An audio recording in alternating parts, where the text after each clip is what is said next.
నమస్కారం. వైటీవీ ప్రేక్షకులకు స్వాగతం.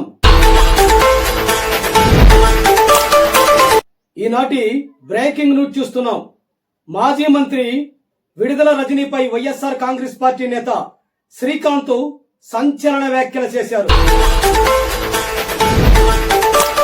చిలకలూరుపేట వైఎస్ఆర్ కాంగ్రెస్ పార్టీకి చెందిన ఎన్ శ్రీకాంత్ అనే తాను 3వ తారీఖు రాత్రి తనపై దాడి జరిగిందని రజక కమ్యూనిటీ హాల్లో నిర్వహించిన విలేకరుల సమావేశంలో మాట్లాడారు.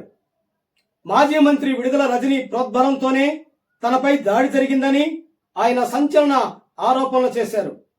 విడుదల రజనీ అనుచరుడు పల్నాడు జిల్లా యువజన విభాగాధ్యక్షులు కంతుల శ్రీకాంత్ ఆధ్వర్యంలో నరసరావుపేట, సాతులూరు, గోవిందాపురం ప్రాంతం నుంచి తీసుకొచ్చి రాడ్లు, బీరు సీసాలతో దాడి చేశారని పేర్కొన్నారు. అందరికీ నమస్కారం.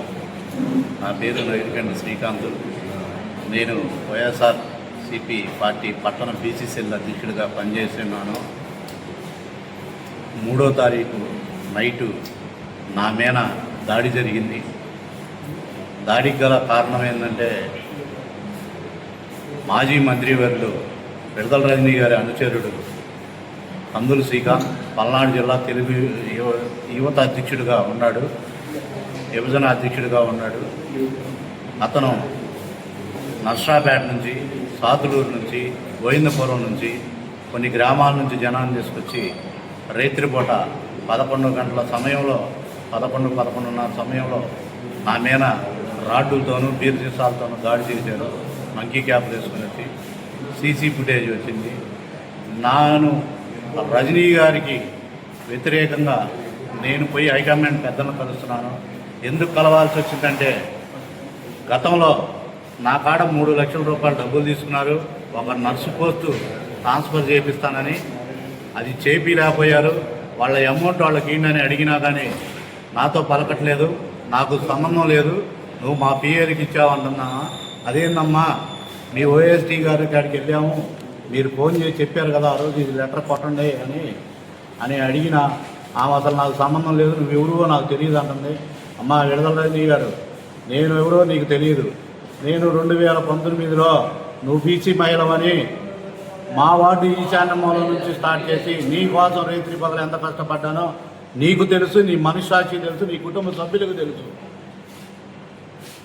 ఇవాళ నువ్వు డబ్బులు తీసుకోలేదని నువ్వు మీ పిఏలు ఎవరు? మాకేం పని మీ పిఏలకి డబ్బులు ఇవ్వాల్సిన పని? వాళ్ళు చెప్తేనే జరుగుతుంది. కాబట్టి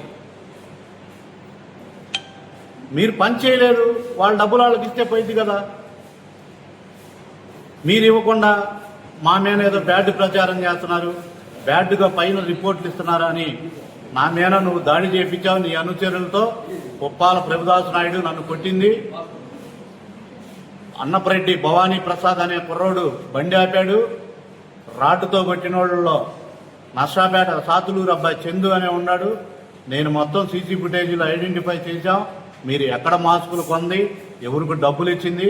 నా మీద దాడి జరిగిన తర్వాత విడుదల రజనీ అనుచరుడు మానుకొండ శ్రీకాంత్ రెడ్డి డైరెక్షన్లోనే ఇది జరిగింది.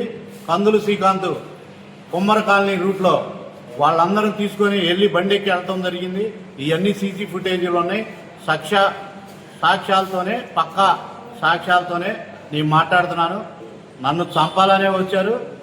నేను ఏమి నేరం చేశానమ్మా నీకు? నా మీద ఇంత కక్ష సాధింపేందుకు? నువ్వు నా ఇంటికి వచ్చి మా చెల్లెలవి, మీ చెల్లెలన్నా అని నువ్వు చేతులు పట్టుకున్నావు. పార్టీలో ఇవాళ కూడా మేము అదే కమిట్మెంట్తో ఉన్నాం. నువ్వు ఎవరు? ఆ పదవులు వేసిన వాళ్ళు మొత్తం ఎవరు? ఒక్కసారి వెరిఫికేషన్ చేసుకోండి. ఇది పార్టీ పెద్దల దృష్టికి కూడా తీసుకెళ్తాం మేము. నువ్వంతా డకాటీలకి, దొంగలకి, రౌడీ షీటర్లకి మీరు పల్నాడు జిల్లా అధ్యక్షుడు పదవులు ఇచ్చి మీ కాడికి రాకపోతే మా మీద దాడులు చేపిస్తారా? ఇవాళ నేనైంది, రేపు ఇంకో కార్యకర్త మాట్లాడతాడమ్మా. రేపొద్దున ఇంకో కార్యకర్తను కూడా కొడతారు కదా. తలకరాని చాట తరిగిద్ది. ఆ కుటుంబానికి ఎవరు? నేను పార్టీ పెద్దలకి ఇదే చెబుతున్నాను.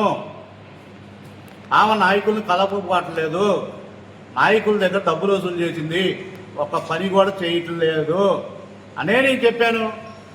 వాస్తవం కాదా? నాకు విడుదల రజనీ గారి వల్ల ప్రాణహాని ఉంది. మాజీ మంత్రి వర్యులు అతని సలహాదారులు మానుకొండ శ్రీకాంత్ రెడ్డి డైరెక్షన్లోనే ఇది మొత్తం నడిచింది. దీన్ని ఆర్గనైజర్ చేసింది కందులు శ్రీకాంత్, వైఎస్ఆర్ కాంగ్రెస్ పార్టీ పలనాడు జిల్లా యువజన అధ్యక్షుడు. నేను ఇవన్నీ కూడా పార్టీ పెద్దల నోటీస్కి తీసుకెళ్తానని ఈ మీడియా సమావేశంగా తెలియజేస్తున్నాను.